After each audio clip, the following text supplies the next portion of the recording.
Namaskaram. This dastardly terror attack in Pahalgam, Kashmir spells a new chapter in terms of what we need to do about protecting innocent people and the general security of the nation itself. The purpose of terrorism is not war, but to cripple a society with fear. Their aim is to spread panic among people, divide the society, derail the economic growth of the nation, create strife, violence and lawlessness at every level. In other words, reduce the country into a failed state. Of all the kinds of violence that happens in the world, religiously motivated terrorism is the most dangerous. You can speak reason to a man who is fighting for anything else, but when a man believes he's fighting for his God, there is no reasoning with him. When people are fighting for money, property, wealth, or something else, it is possible to negotiate with them because they are life-oriented. But those who think they are fighting for their God are only eager to die and take all of us with them. After more than 1,000 years of external invasions, foreign occupation and extreme poverty, this nation is now on the threshold of economic well-being. This opportunity and possibility has not come free, but out of much pain, suffering and sacrifice by generations of people before us. Therefore, it is our duty to bring their efforts to fruition and make their dreams come true.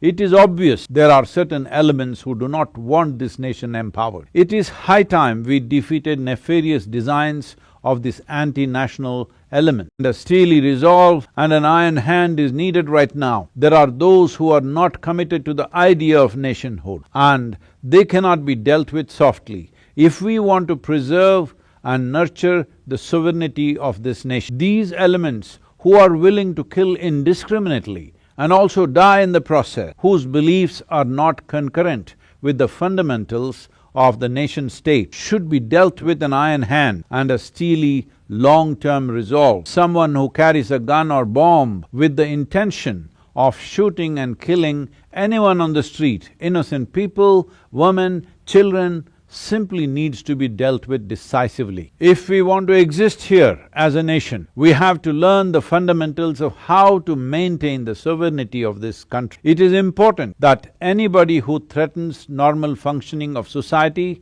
and the nation must be put down. The long-term solutions are different, but this fighting for God has to be put down absolutely. It does not matter which section of society it comes from. These terrorists are not always political pawns or tools in somebody else's hand. Those forces who cater to such elements are always there. But when one says, let's go fight and kill people for our God, whether you directly participate in it or not, as long as you believe that your way is the only way, you are a part of it. We are still unwilling to face the fact that there are people among us within the nation who have such beliefs and intentions. Somewhere we think forces from outside the border are pulling the string, but help is coming from outside only because people here have these intentions too. There are larger, long-term solutions for all these situations. We must nurture the integrity of the nation and a strong bonding among people of different social,